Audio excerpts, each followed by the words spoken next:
Jaya Radha Madhava Kunja Bihari.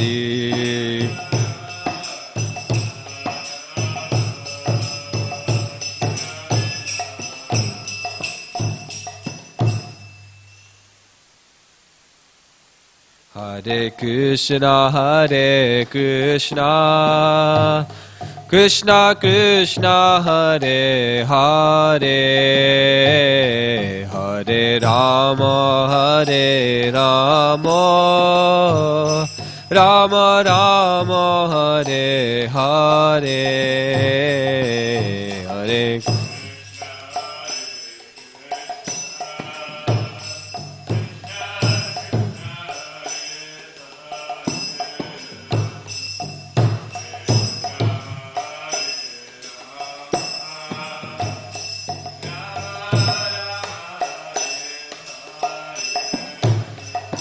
Hare Krishna, Hare Krishna, Krishna Krishna, Hare Hare, Hare Rama, Hare Rama, Rama Rama, Hare Hare.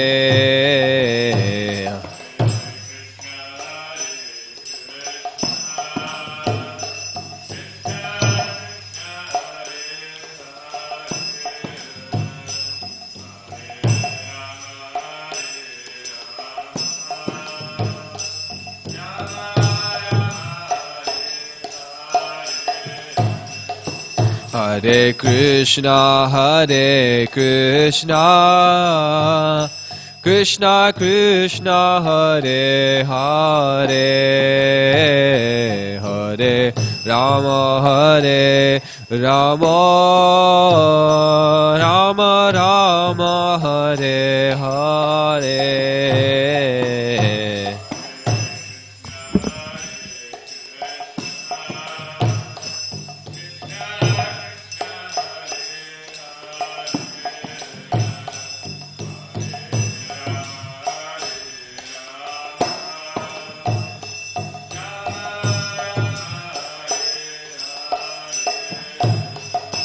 Hare Krishna, Hare Krishna, Krishna Krishna, Hare Hare,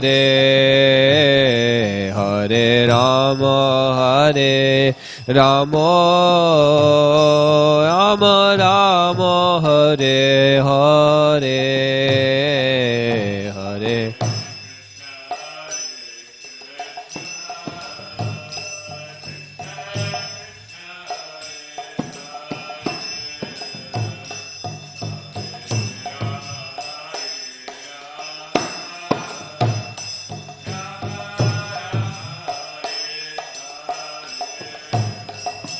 Hare Krishna, Hare Krishna, Krishna Krishna, Hare Hare, Hare Rama, Hare Rama, Rama Rama, Hare Hare.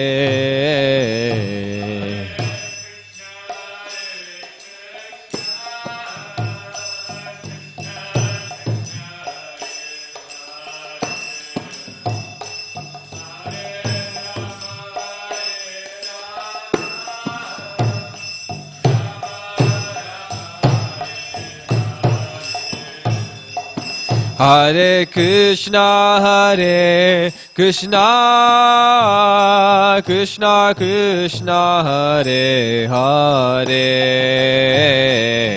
Hare Rama, Hare Rama, Rama Rama, Hare Hare.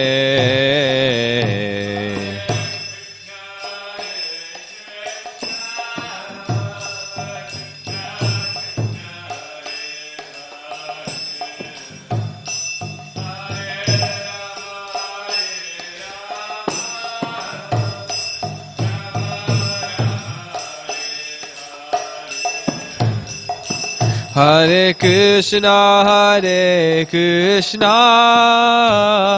Krishna Krishna Hare Hare Hare Rama Rama Rama Hare Hare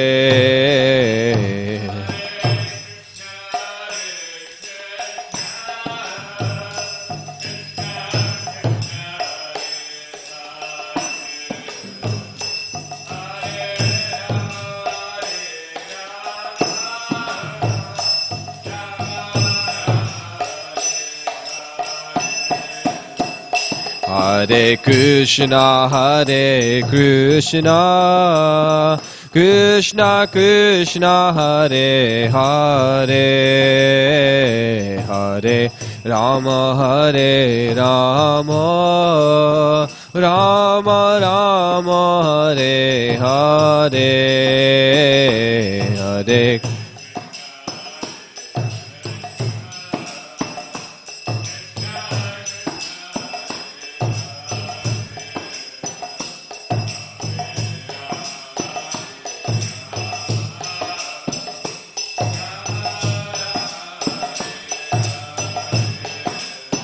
Hare Hare Krishna, Krishna Krishna, Hare Hare, Hare Rama, Rama Rama, Hare Hare.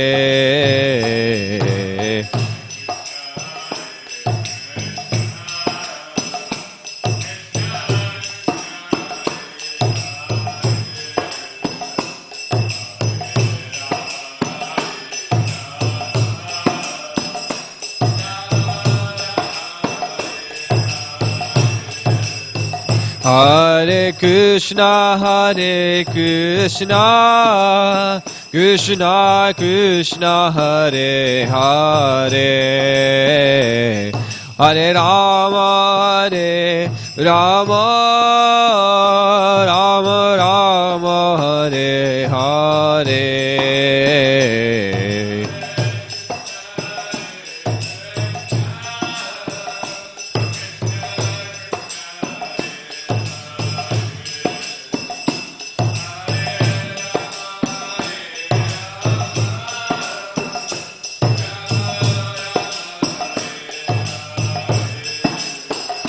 Hare Krishna,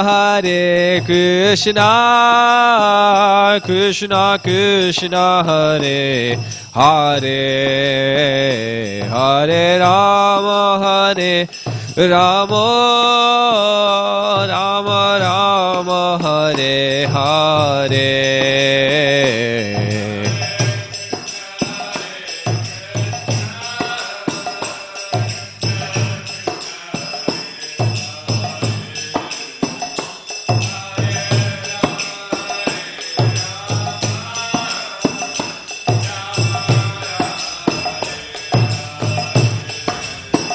Hare Krishna, Krishna Krishna, Hare Hare, Hare Rama, Rama Rama, Hare Hare.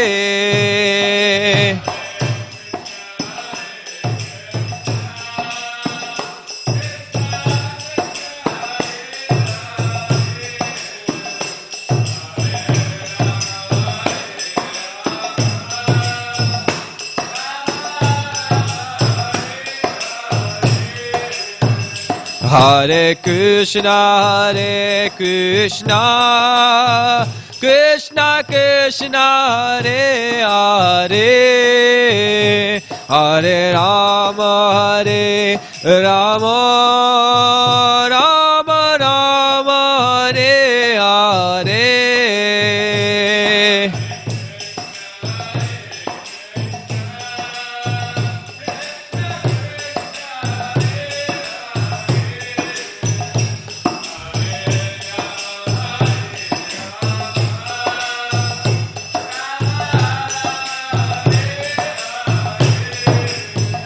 Hare Krishna Krishna Krishna Hare Hare, Hare Rama Rama Hare Hare.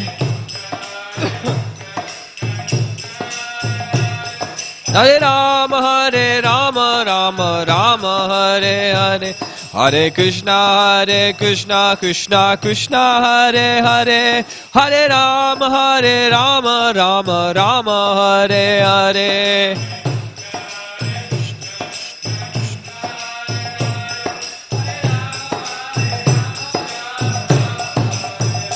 Hare Krishna Krishna Krishna Hare Hare, Hare Rama Rama Hare Hare.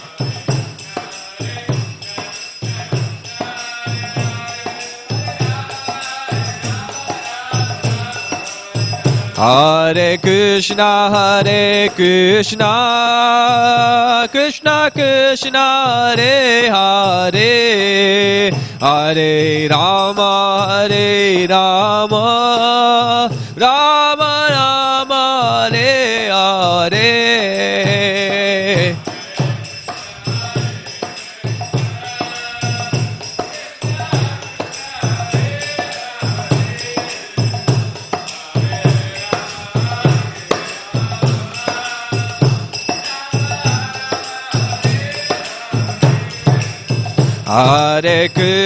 Hare Hare. Hare Krishna Krishna Krishna Hare Hare, Hare Rama Rama Rama Hare Hare.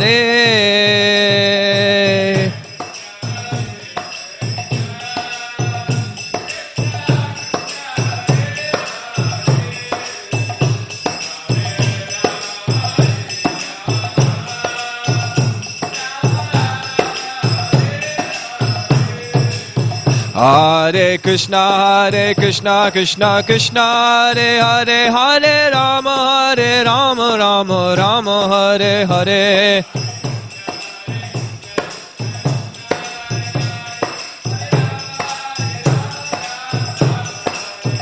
Hare Krishna Krishna Krishna Hare Hare, Hare Rama Rama Hare Hare.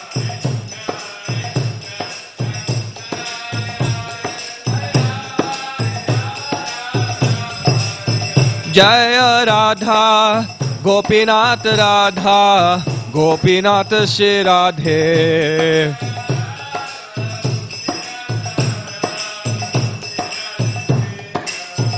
Jaya Jagannatha Jaya Jagannatha Jaya Baladeva Jaya Subhadramaya.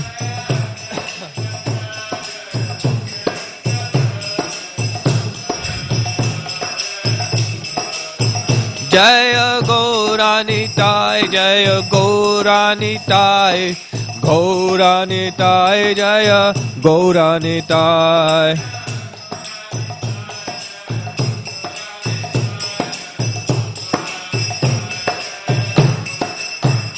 Jaya Jaya Prabhupada Prabhupada Prabhupada Jaya Jaya Prabhupada.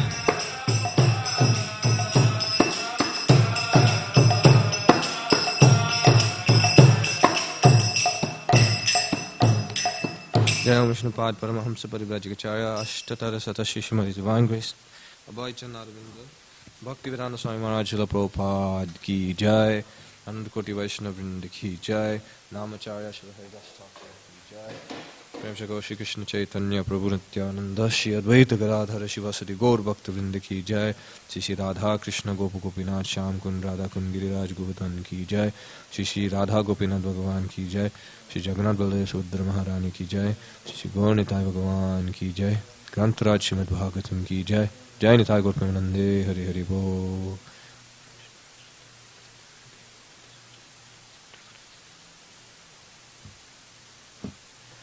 Om Namo Bhagavate Vasudevaya. Om Namo Bhagavate Vasudevaya. Om Namo Bhagavate Vasudevaya. Reading from Srimad Bhagavatam, Canto number 9, Chapter 8, entitled Manifestation of Brahma from Vishnu. Text number 3. Asinamurvam bhagavantamadhyam Asinamurvyam bhagavantamadhyam Sankarshanam devamakunta sattvam Sankarshanam devamakunta sattvam Vivitsavastatva atha parasya Vivitsavastatvamatha parasya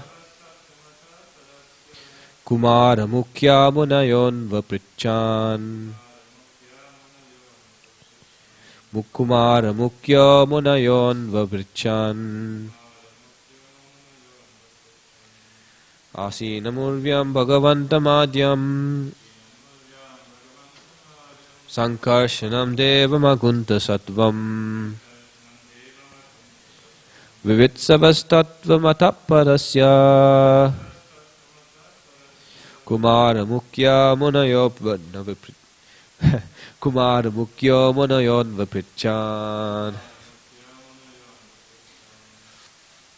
Asinamurvyam bhagavantamadhyam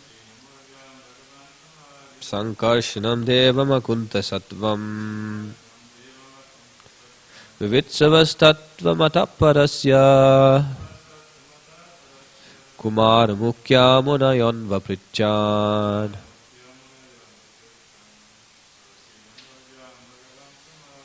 Asinamurvyam bhagavantamadhyam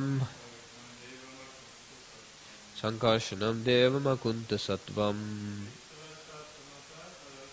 Vivitsavastatvam ataparasya Kumara mukhya munayon vaprichan.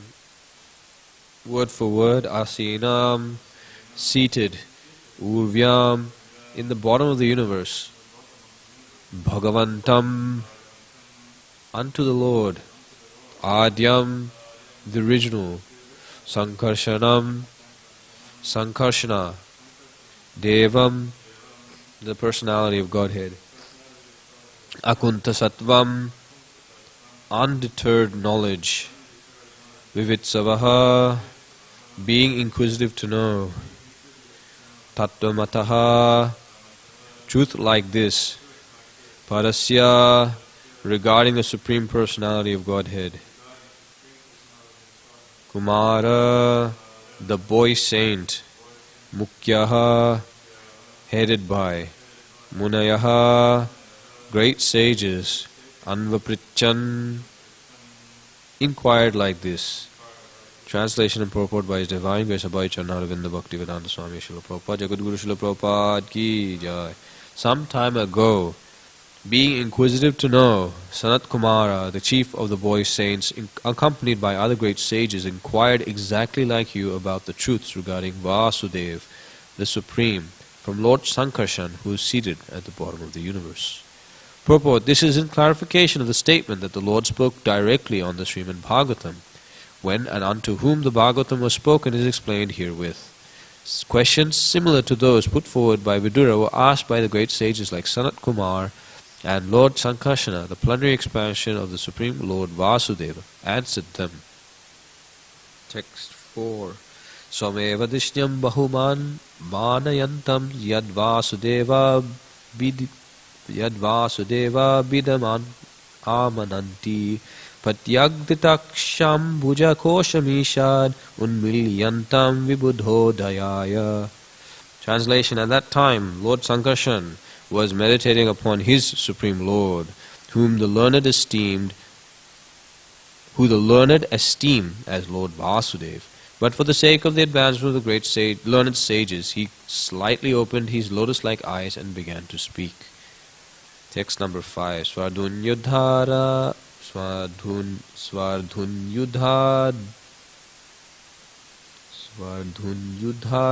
dhrai swajata kalapair upasprishantas charanopadhanam padmam yadacha archan yahi rajakanya sapremanana balibirvarartha. Translation: the sages came from the highest planets down to the lower region through the water of the Ganges, and therefore the hair on their heads was wet.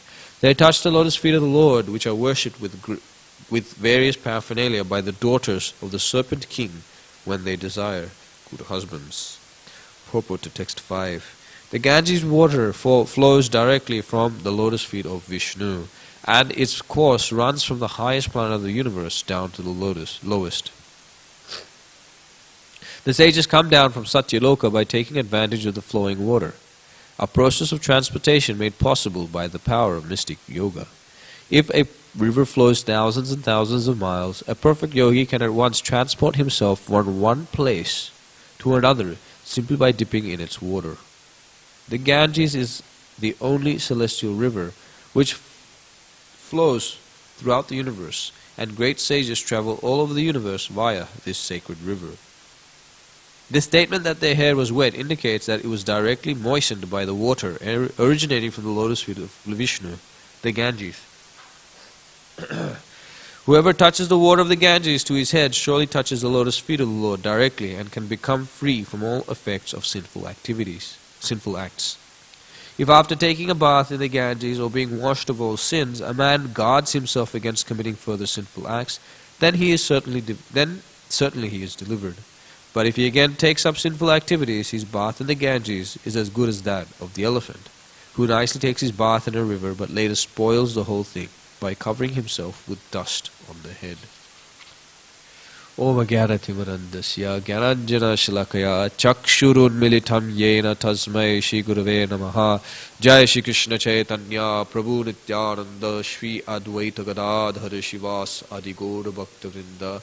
Hare Krishna Krishna Krishna Hare Hare, Hare Rama Rama Rama Hare Hare, Hare Krishna Krishna Krishna Hare Hare, Hare Rama Rama Rama Hare Hare, Hare Krishna Krishna Krishna Hare Hare, Hare Rama Rama Hare Hare.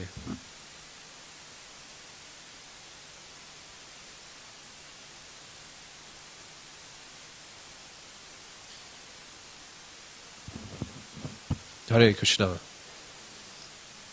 Sorry, just to clarify, text 3 had a short purport, so we read 3, 4, and 5 today. So yesterday we heard about how Maitreya Muni, or Maitreya Rishi, is talking about the Bhagavad Purana, which was directly spoken by the Supreme Personality of Godhead. Now the Srimad Bhagavatam was written by the great sage Vyasadeva, Srila Dvaipayana Vyasa. And this particular Vyasadeva, or the Srila Dvaipayana Vyasa, he is a Shaktivesh, he's an incarnation of the Supreme Personality of Godhead. And our Vyasadeva has written Srimad Bhagavatam for the benefit of all living entities in this Kali Yuga especially, because unfortunately due to lack of memory, due to being misfortunate, due to our inability to understand the Vedas, Srila Vyasadeva has written Srimad Bhagavatam so that we can understand the essence of the Brahma Sutra or the Vedanta Sutra in its natural commentary given by the author himself. And he has given this Srimad Bhagavatam, written Srimad Bhagavatam, and given to us. And he is none other than the Supreme Personality of Godhead. So therefore we can understand that this Bhagavad Purana is given or spoken by the Supreme Personality of Godhead. Now, Maitreya Rishi is specifically referring to a particular conversation the Lord had with his devotees, the great sages headed by Sanat Kumar of the 4 Kumaras, to further make his, answers to Vidura's questions more bona fide. In fact, it is the duty of the disciples or the saintly persons within the disciplic succession to simply repeat what has been heard. In fact, if you actually read Srimad Bhagavatam, all the conversations given by the great sages to their disciples, there is always a direct reference to a previous incident. For example, we're seeing here, Maitreya Rishi is referring to a conversation between the four Kumaras, the other sages, with Lord Sankarshan. In other places you'll hear about how Krishna will talk to Uddhava and refer to the Hams avatar talking to the four Kumaras and Lord Brahma. So this constant cross-referencing is a very important feature of Srimad Bhagavatam and of disseminating transcendental knowledge. Because in fact, if you have a look at Srimad Bhagavatam or the Vedic literatures, this constant cross-referencing, the subject matter, the presentation, they're all beyond the human senses, beyond human creation. Because if you have a look at all the Vedanta Sutra, the Puranas, the Upanishads, specifically the Puranas, they have a lot of cross-referencing in them. So that it is very difficult for an ordinary conditioned living entity to be able to make up such content. So for example, in Srimad Bhagavatam gives the history of Vitrasura, which is referred or referenced in the Padma Purana and other Puranas. That if one wants to learn more about Vitrasura and the pastimes of Chitraketu Maharaj, one reads Srimad Bhagavatam or the Amala Puran, Bhagavad Puran, Srimad Bhagavatam. So this cross-referencing is a feature, and it's welcomed by all saintly persons, and in fact it gives us a lot more solace, because now we're hearing the knowledge as it is, as given by the Supreme Personality of Godhead. Therefore it is apaurashaya, which means it is beyond human senses of creation. So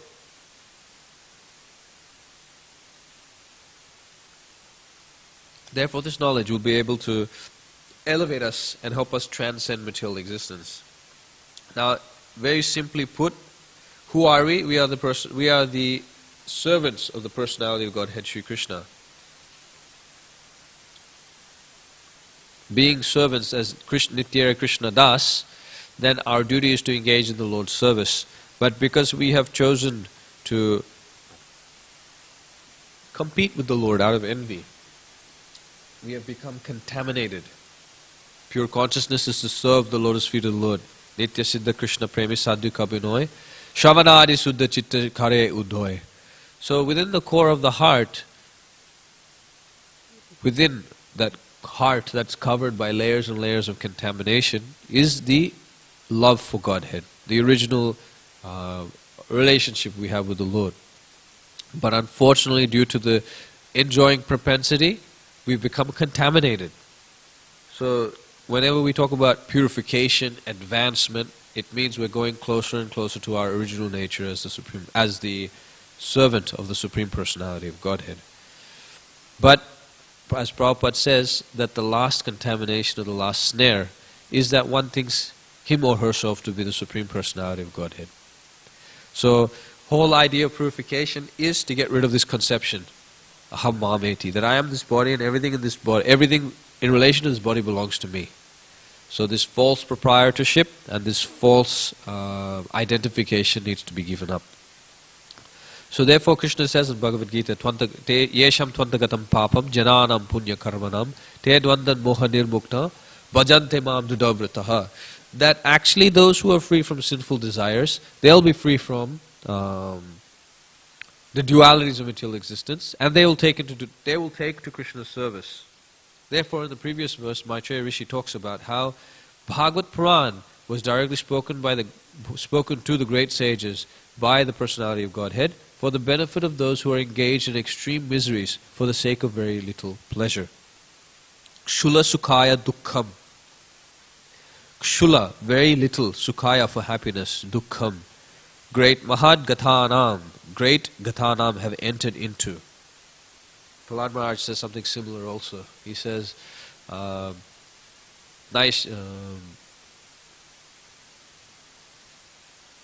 says that also. Yan maitunadi grihamedi sukham hetucham. He says that. But he also says, Tadvirya gayana mahamrita magna chitta sochetato vimukha chetasi indriyata maya sukhaya bharam udbhavato vibudhan. That the living entity is carrying a false load of so-called happiness, maya sukhaya. And straight after this verse, Prahlad Maharaj says that he's not prayena deva munayo, that he's not, that great sages and mystics and yogis, they go to the forest for emancipation or for liberation for their own sake, but they do not care for the suffering living entities. Therefore, Prahlad Maharaj says, but actually,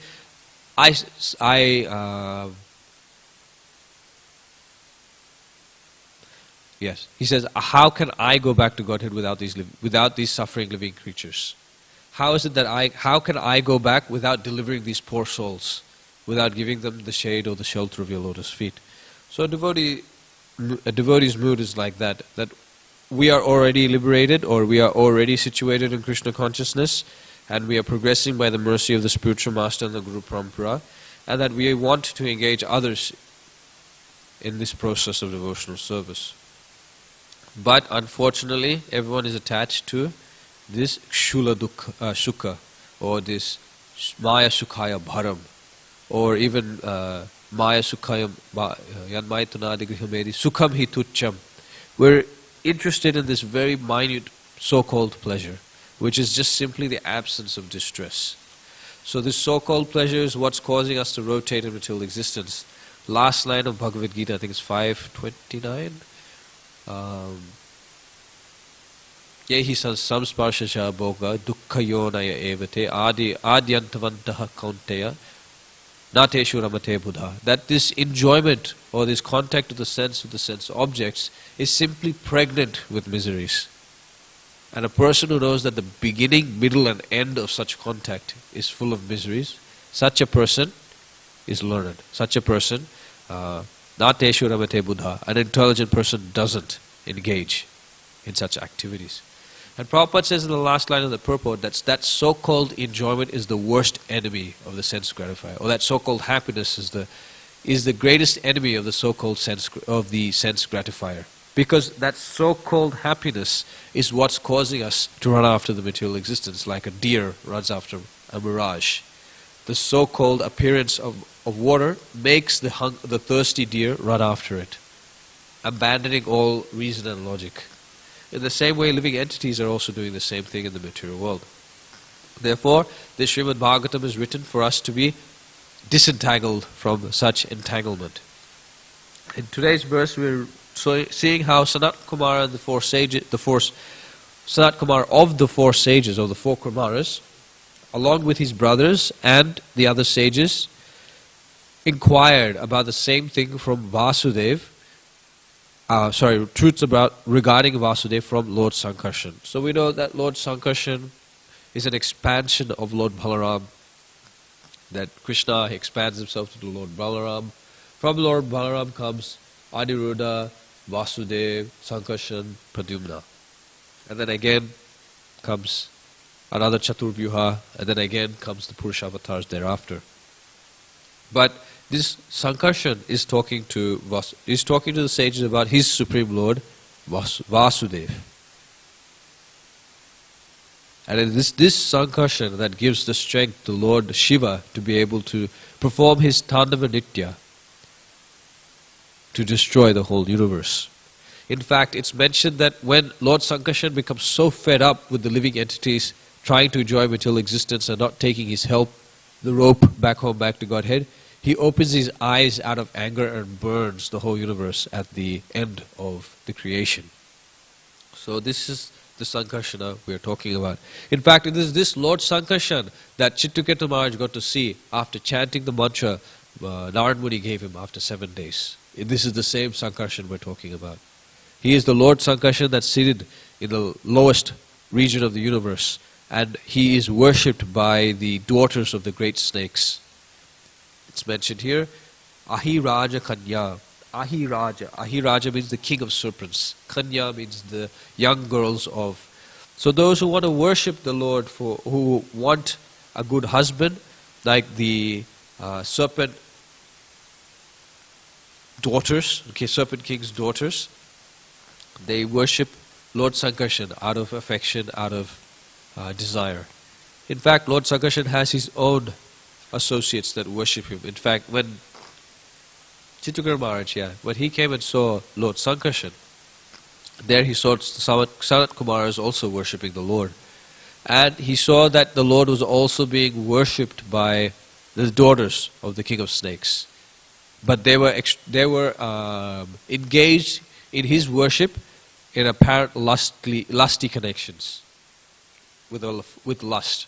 And we can understand when it comes to the Lord, the lust that is experienced by these associates of the Lord is not the lust we see in the material world of trying to enjoy one's senses, but it's the lust to satisfy the Lord's senses.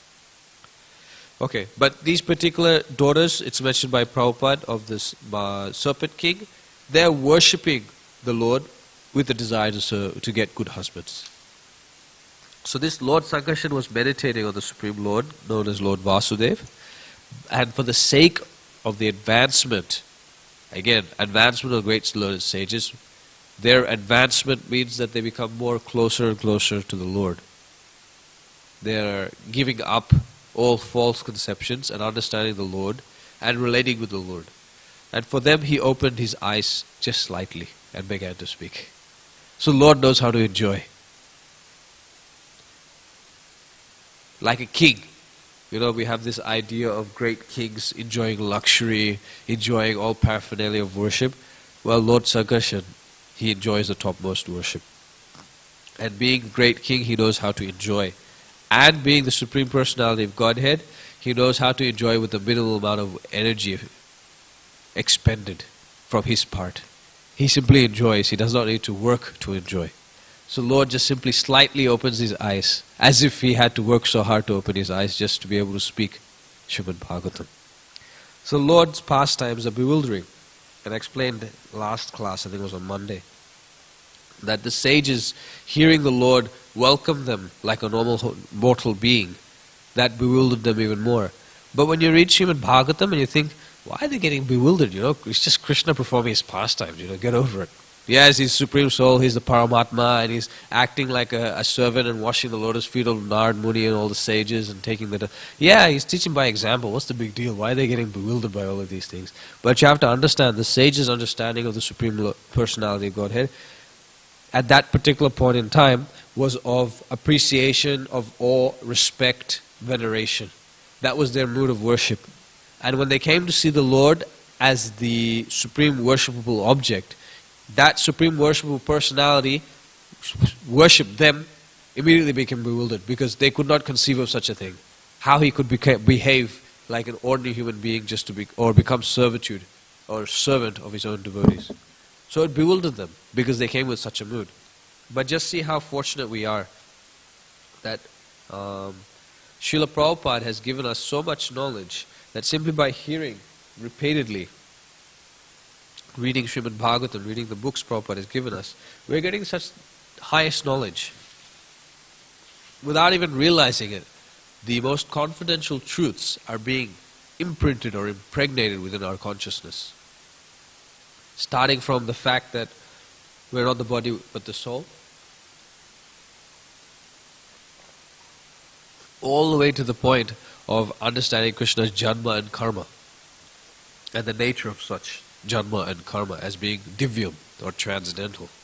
So we are very fortunate and very grateful to Prabhupada for this, because otherwise what hope is there for us Kali Yuga residents? Just simply savage life that waits us. But Prabhupada is gradually teaching us this knowledge. And Srimad Bhagavatam is also giving us this knowledge. And you come across the same themes again and again. How one should serve the spiritual master, how one should inquire, what is the mood of inquiry, how to engage in devotional service. All of these are repeatedly given to us because we're so dull-headed that we can't pick it up the first time. So therefore it's repeated again and again. We read every day Srimad Bhagavatam again and again. We chant the Hare Krishna Mahamantra again every day, just so that we can constantly bathe ourselves in Krishna consciousness and cleanse the mind of all contaminations. Now, in the purport to text 5, it's mentioned that how did the sages come and see the Lord? And this is a great thing about Srimad Bhagavatam. It just doesn't give you philosophy, it just doesn't give it to you straight. It explains the situation, explains the mood, explains what people were going through, explains their mindset, explains their thoughts, things that are not available to us at all. Srimad Bhagavatam illuminates just so that we can understand the situation.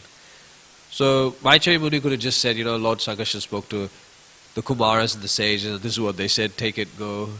Would you like anything more with that? No, rather Maitreya Rishi, he takes the effort to carefully give the knowledge to Vidura and explain the situation to him. Like if you think about it from our mundane consciousness, or mundane perspective, why do we need to know that the sages came from the highest planets to the lower region through the Ganges and their hair was still wet? To our mundane knowledge or perception is kind of irrelevant knowledge. Why do we need to know that the speaker's hair was wet? We want to know what they heard from the Supreme Personality of Godhead, right? Like for example, I can understand, that the sages, they heard and the Lord was enjoying and he slightly, in meditation of Vasudeva, and he slightly opened his eyes and speak. Okay, I can understand that. A description is there to show the nature of the Supreme Personality of Godhead, how he's enjoying and how of his causeless mercy he's giving Srimad Bhagavatam. Yeah, I get that point. Yeah, it's quite obvious. But why do I need to learn the sages' hair was wet and how they got wet? This is the point here is that the point given here is that these sages, they traveled all the way from the highest planets to the lower planetary system as fast as they could on the Ganges, taking the advantage of Mother Ganges. And they took shelter of the lotus feet of the Lord. These sages are not ordinary sages. More importantly, the reason why their hair was wet was because they took bath, or they had just dipped their heads in the Ganges, which is not different from the Lord's not different from touching the Lord's lotus feet.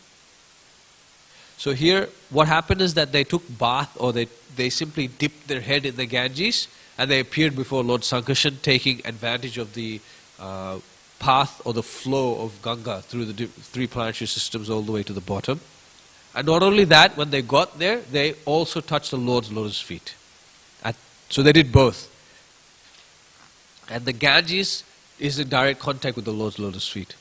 So you can understand that the sages, it's mentioned that some of the sages, specifically those in Siddhaloka, they're able to travel the airways like Narad Muni. They're able to travel the airways. They don't have to depend on the sacred rivers like Mother Ganges.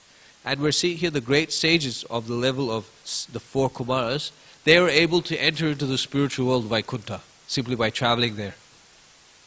They didn't need to depend on the river. But still they took the river. Why? Because they know the value of Mother Ganges. Prabhupada says the Ganges water flows directly from the Lord's lotus feet, and its course runs from the highest planet of the universe down to the lowest. The sages from the Satyaloka, by taking advantage of the flowing water, a process of transportation made possible by the power of mystic yoga. And they're able to get down there. Secondly, to be able to get to such a planetary system, they took shelter of Mother Ganges to be able to enter into the loka in which Sankarsana is at the bottom of the universe. So that was the only way. So it's important to note these points because A, we're talking about how the sages took shelter of the Lord's lotus feet to get there, and when they got there, they again took shelter of the lotus feet, because Prabhupada says here that whoever touches the water of the Ganges to his head surely touches the lotus feet of the Lord directly, and can become free from all effects of sinful acts. So the sages knew how to prepare themselves to appear before the Lord, and they knew the process by which to hear from the Lord. Yesham tvantagatam papam jananam punya karmanam. That when one becomes free from the contamination of material existence, then only he could take to devotional service. But you see, our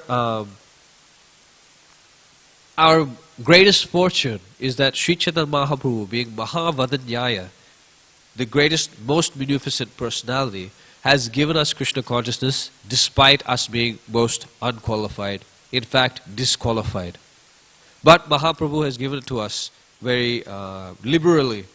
And by his mercy, if we just simply follow the process that Srila Prabhupada has given us, then naturally we'll be able to be free from material desires. These sinful propensities will be destroyed at the root.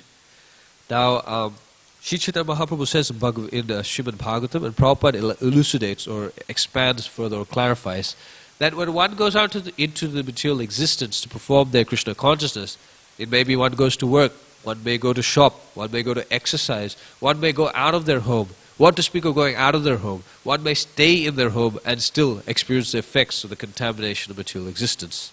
It cannot be said of the same of the transcendental embassy of the Lord, such as the temple, but in one's home, if not a temple.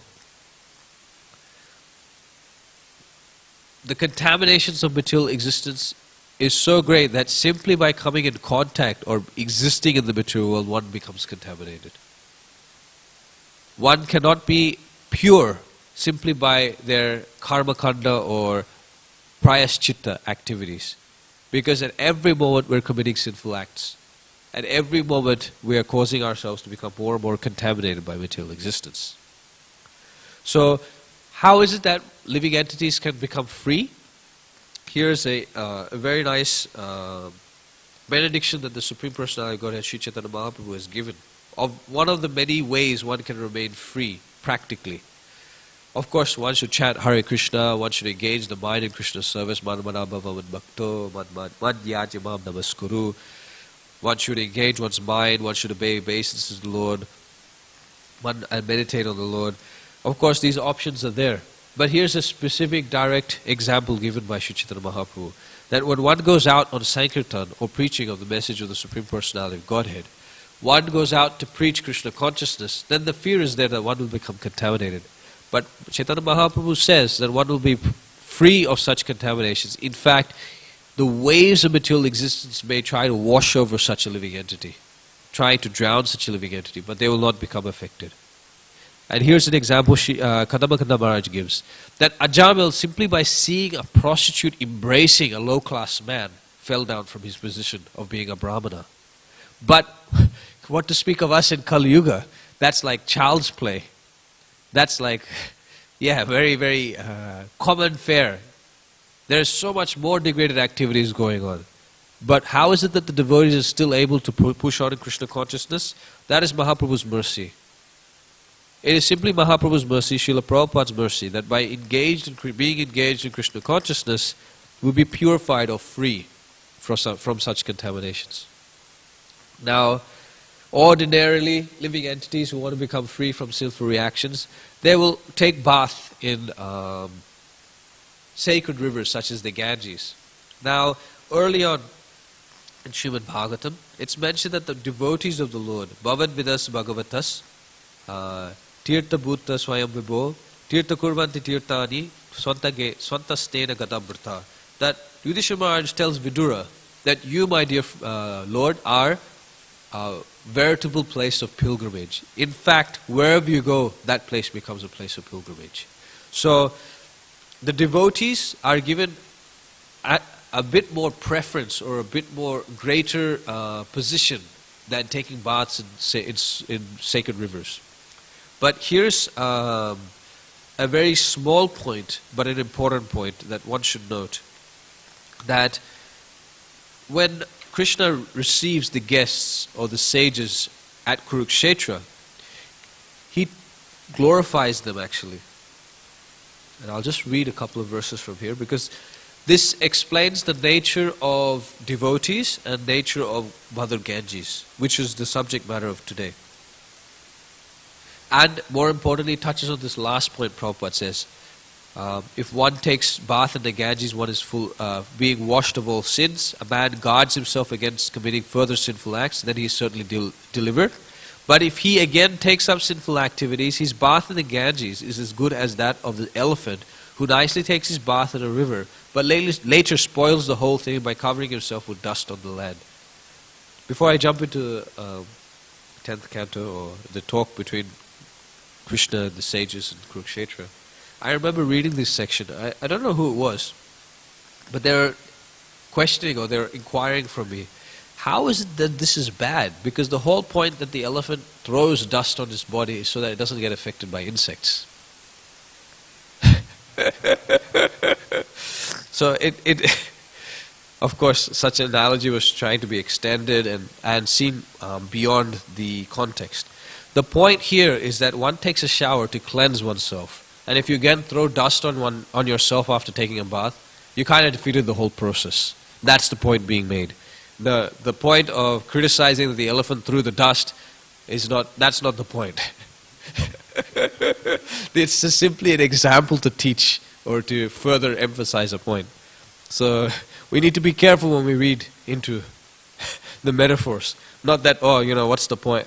I don't understand, the elephant took a shower. Yeah, he took shower, or the elephant took a shower, just a bath, so to cleanse itself, and then threw dust, because, the dust then gets in between the wrinkles and the pores and prevents insects from affecting the elephant. So why are you bad-mouthing the elephant for? No, rather the point here is that the elephant took a shower to get free from such contamination, and one takes a shower to get free from dirt and become more purified and cleansed. But after cleansing the body, if one throws dust again, it defeats the point of taking a shower. That's the point being mentioned here. So, similarly, when you take the analogy that's given of the elephant taking a shower and then throwing dust again and becoming dirty, the whole point of going and taking a bath in the Ganges is to purify oneself so that one will not commit further activities again. Rather, one will purify themselves in the attempts of not committing sinful activities again. It's a ongoing process. Not that one simply takes bath in the Ganges, gets out, okay, cool, I'm pure. One takes initiation, okay, I've just got a little bit of karma, I'm free from karma, I can do whatever I like. No, it's a continual process of purification, of practice of Krishna consciousness. Now, when the sages appear on the battlefield of, not the battlefield, but Kurukshetra, this is during the eclipse, so this is way before the battle of Kurukshetra. And here Krishna tells the sages that how fortunate they are. Or how fortunate they are means Krishna and the kings at Kurukshetra to have received the sages. Now our lives are indeed successful, for we have obtained life's ultimate goal, the audience of great yoga masters which even demigods rarely obtain. Mere bodies, okay, this is text 10. How is it that people who are not very austere and who recognize God only in His deity form in the temple can see you now, touch you, inquire from you, bow down to you, worship your feet, and serve you in other ways? So Krishna is talking about how is it that the Kanishta Adhikari is able to take shelter and serve the Uttamas and the Madhyamas. This is text 11, chapter 84, canto 10. Mere bodies of water are not real sacred places of pilgrimage, nor are mere images of earth and stone the true worshipable deities. These purify one only after a long time, but saintly sages purify one immediately upon being seen. So, very interesting point being mentioned. But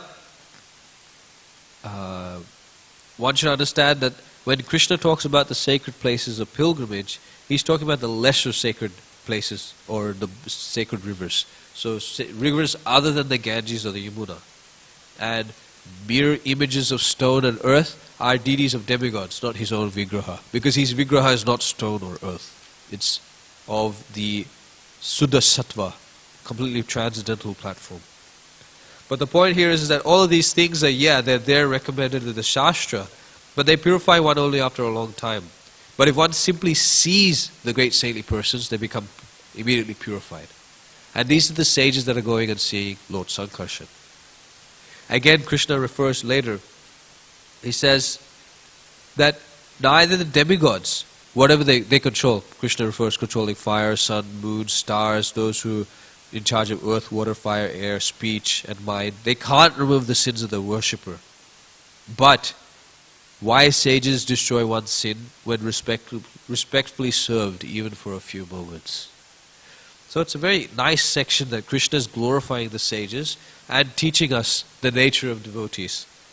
And later on, the famous verse, Yasatma buddhi kudapeti dhatuke, that one is a cow or an ass who simply thinks one's body to be the self, considers one's place of worship to be the self, considers the statues of stone to be worshipable, that's the demigods rather, demigods. Tirtha buddhi salinena karhichit, that thinks that just simply going to a place of pilgrimage just to take bath is most important. It's quite a funny concept in nowadays times. You travel so far to take a bath, what's the point of that?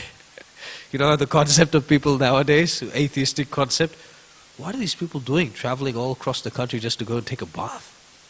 What's the point of that? You want to be purified, just take a shower at home. What's the difficulty? So, one step even worse than that is they go all the way to the place of pilgrimage to take a shower and then go home. not to listen from the great sages or great personalities. Now, even worse than this is that sometimes it's mentioned that people live right next to the Ganges or Yamuna, but they'll travel somewhere else to take a bath. They'll go to some other holy place to take a bath. Such persons are even more contaminated in consciousness. So, the reason why I brought this section up is because it refers to how the sages or the devotees, the Vaishnavas, they immediately purify the living entity. But that's not to decry or to denounce or to depreciate the Ganges or the Yamuna. They're also devotees of the Lord. So therefore, by taking shelter of the Ganges and taking shelter of the devotees is completely dependent on our own consciousness or our own consciousness or mentality. If our consciousness or mentality is just simply to get quick sense gratification, therefore we worship the Lord, then it's very difficult for us to progress very quickly in Krishna consciousness. We'll have to experience difficulties in our Krishna consciousness more so than that which we have to experience. Obstacles like anarthas will be there. But those who guard themselves against committing further sinful acts, but take shelter of the Ganges and devotees of the Lord, then naturally for them, they'll be free of sinful reactions and sinful activity. Okay, so it's 8:55. I'll stop here. Thank you very much for listening. Grantaraj Srimad Bhagavatam ki jai, Srila Prabhupada ki jai, Shri Shri Radha Gopinath Bhagavan ki jai, Jai Nitai Gaur Premanande, Hari Hari Bol.